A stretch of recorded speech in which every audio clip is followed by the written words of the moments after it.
I read this a couple weeks ago in prep for the show, and right away, you make no bones about what you're about. And this might freak some people out, but you're talking about queering Christianity on every topic and a queer revolution. So, Brandon, what does that look like for you? Yes. Yeah, I mean, this has been a decade-long journey to write this book. I didn't want to write this when my publisher asked me, because I've written other books on being gay and Christian and how to reconcile your faith and sexuality. And so I kind of begrudgingly sat down to write this book 2 years ago. But as I started writing it, I realized that, yeah, it needed to do the things that a book like this does, which is like go through the clobber passages and help show people how they can reconcile LGBT identity and Christianity. But I also found myself saying things that I had never articulated before, namely that the problem has never been 6 Bible verses that have been misinterpreted, but the entire paradigm of Orthodox Christianity, so-called Orthodox Christianity, I think that is from the ground up where all of this toxic theology comes from, not just on LGBT issues, but on virtually every social issue and many of the theological issues. It's rooted in an image of God that I don't believe is real or helpful. It's rooted in an understanding of a Bible that isn't real and doesn't align with what the Bible actually is. And so this book became way more than just how to be queer and Christian, but how to empower people, straight and LGBT alike, to queer Christianity. And I'll say, I use the word queer here in the way Bell Hooks uses it, and I quote her in the first chapter. She says, being queer is not so much who you're having sex with, but rather being at odds with everything and everyone around you and having to create a space to think and thrive and live. I think the gospel calls us to resist all of the forces in religion and society that are trying to conform us into something that is other than who we are. And I think at the heart of the gospel is a call to reclaim our authentic identities, embrace each other's authentic identities, and resist every system and structure, even those that are called holy or orthodox, that are forcing people to be other than who God created them to be. Yeah, that broader definition of queer really comes out in the book, and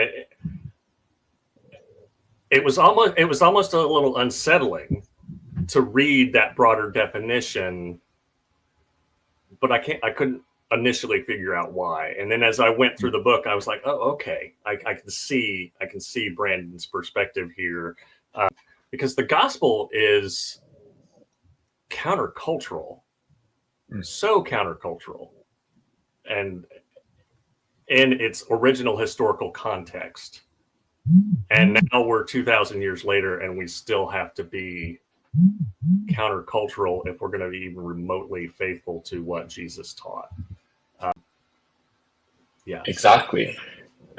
And to your point, and to the comment I just see right there, I'll just say, like, the invitation of this book became for straight people and queer people alike to be queered, right? Queering goes back to queer theory, which is over 50, 60 years old. And that wasn't actually related to LGBT people when it started. Queer theory was this idea of resisting all forms of conformity and norms. And as you said, that is the countercultural nature of the gospel Jesus preached. I think that got lost when Constantine declared Christianity the religion of the empire. And really for 1,500 years, we've not had a dominant form of Christianity that has embraced the radical countercultural queerness that I think Jesus intended. And I think in a moment where Christian nationalists have all the power, if we're going to have any form of Christianity, it better be a queered Christianity. Yeah, I have a question for you, for those who could be watching this and they might be asking themselves, even after that explanation, what in the world is a queered Christianity?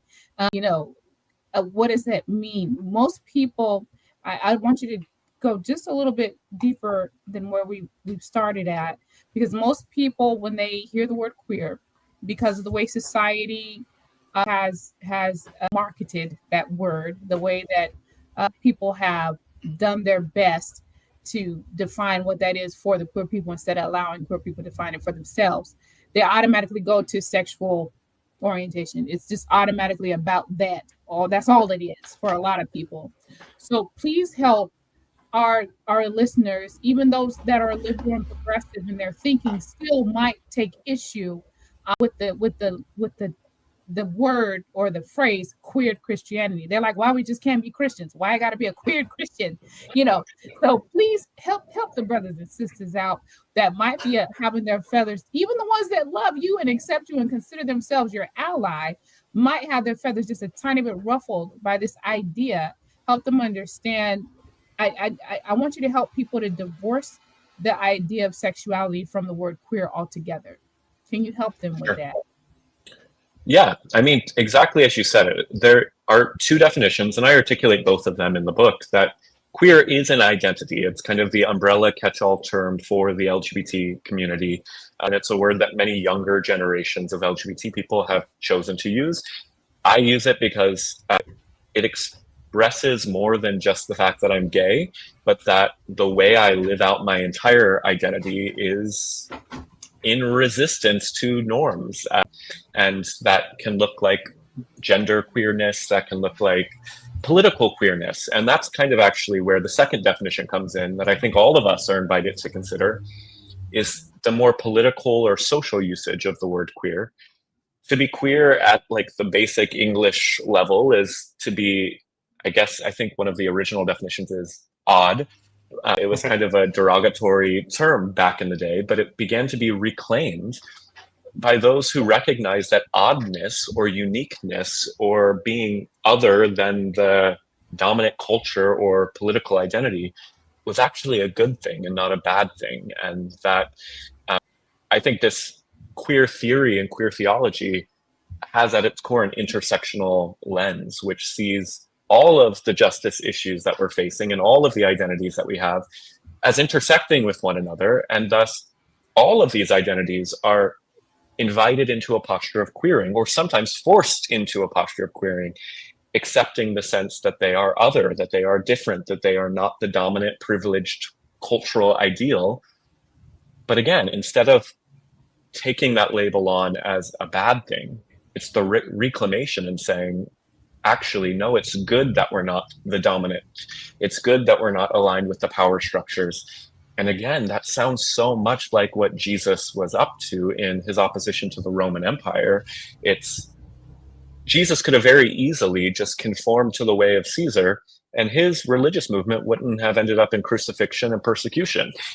I think we see that with Trump and Christian nationalism. Right now, if you're a white evangelical and you just bow the knee to the right wing, you're getting power and privilege and influence.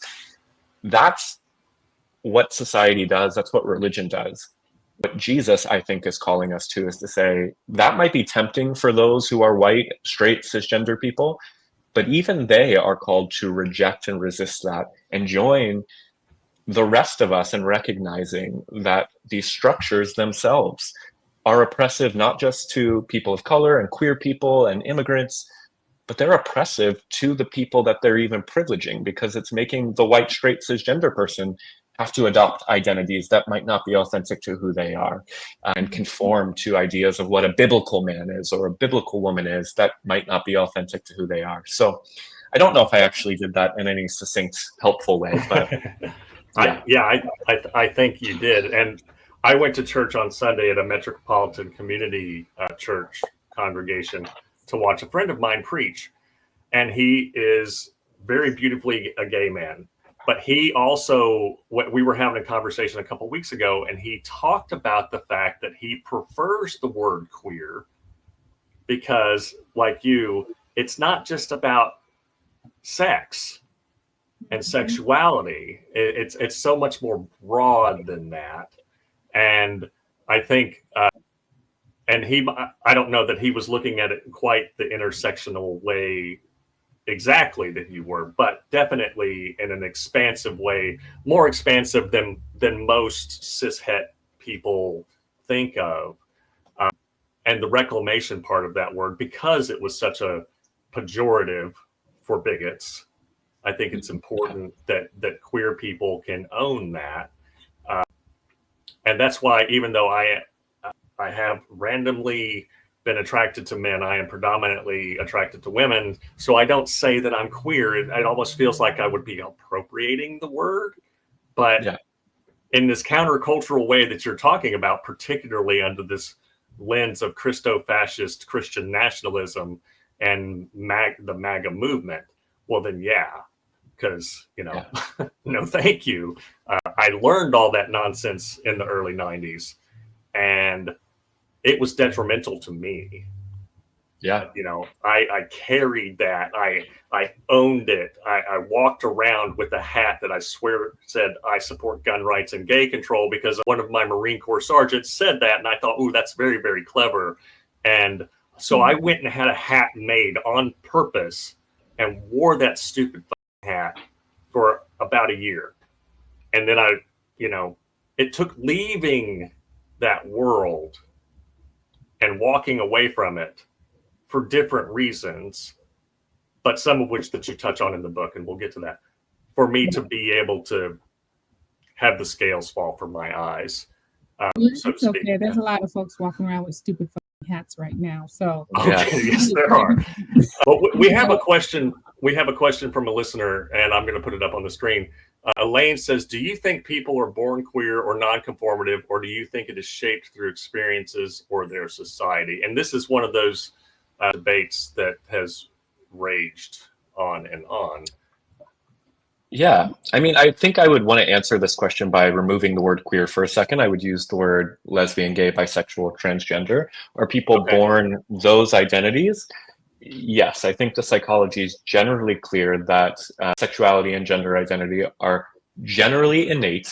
There is some evidence that there is some nurture component that happens later on in life and teenage years that can shape that in certain ways. But the psychology is pretty clear that LGBT identities, just like heterosexual and cisgender identities, are something that are innate parts of us, meaning that we're born with